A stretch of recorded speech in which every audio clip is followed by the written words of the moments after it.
এভারকেয়ার হাসপাতালের সামনে রয়েছেন সহকর্মী ফরুখ বাবু, সরাসরি যোগ দিচ্ছেন তিনি।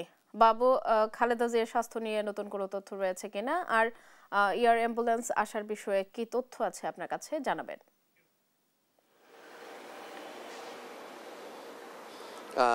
শেফালি, আপনি জানেন যে খালেদা জিয়ার তাকে লন্ডনে নেওয়ার জন্য কাতারের আমির বিশেষে যে বিমানের ব্যবস্থা করেছিল, তা যান্ত্রিক ত্রুটির কারণে পরবর্তীতে কয়েক দফায় তার শিডিউল পরিবর্তন করা হয় এবং শিডিউল পরিবর্তন করে আমরা সবশেষ যেটা জানতে পেরেছি তথ্য, যে এবার আপনার যে যে লন্ডনে যাওয়ার যে বিমানটি, সেটা জার্মান থেকে আপাতত ভাড়া করা হয়েছে, কিন্তু ভাড়া করা বিমানটি আসতেও ঢাকাতে পৌঁছতে ৯ ডিসেম্বর হতে পারে।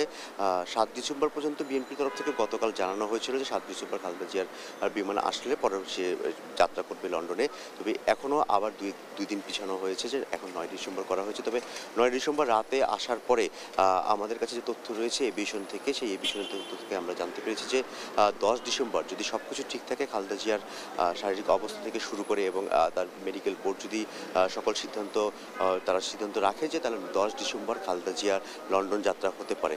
ইতিমধ্যে আসলে খালেদা জিয়ার যে শারীরিক অবস্থা, সেই অবস্থার বিষয় নিয়ে এখন পর্যন্ত গতকাল বিএমপি বা তার চিকিৎসকরা কোনো ধরনের তথ্য দেয়নি। তবে আমরা যতটুকু জানতে পেরেছি যে তার শারীরিক অবস্থা অপরিবর্তিত রয়েছে এবং এই ধারাবাহিকতা যদি থাকে, তাহলে হচ্ছে যে আগামী ১০ তারিখে ১০ ডিসেম্বর খালেদা জিয়া উন্নত চিকিৎসার জন্য লন্ডনে যেতে পারবে। এবং আমি আর একটু জানিয়ে রাখি যে ইতিমধ্যে যে বিমানের শিডিউল যে বারবার পরিবর্তন, এবং সেই সাথে আসলে তার যে পুত্রবধূ ডক্টর জুবাইদুর রহমান, তিনি এসেছেন। তিনি এসে ইতিমধ্যে খালেদা জিয়ার জন্য নতুন মেডিকেল বোর্ড গঠন করেছে এবং তার সকল তথ্য তিনি জেনেছেন, কারণ তিনি একজন নিজস্ব চিকিৎসক। এবং খালেদা জিয়া এর আগেও যখন লন্ডনে চিকিৎসাধীন ছিলেন, তখন তার সকল বিষয়ে তিনি খোঁজখবর রেখেছেন। এবারও সে লন্ডনে থাকা অবস্থায় খালেদা জিয়ার চিকিৎসা সব খোঁজখবর রাখলেও গতকাল দুপুরে ঢাকায় আসার পরে এভারকেয়ার হাসপাতালে পৌঁছানোর পরপরই তিনি এখানে মেডিকেল বোর্ড গঠন করেন এবং সন্ধ্যায় কালকে এসেও তিনি মেডিকেল বোর্ডের সকল তথ্য এবং খালেদা জিয়ার যেসব টেস্টের রিপোর্ট রয়েছে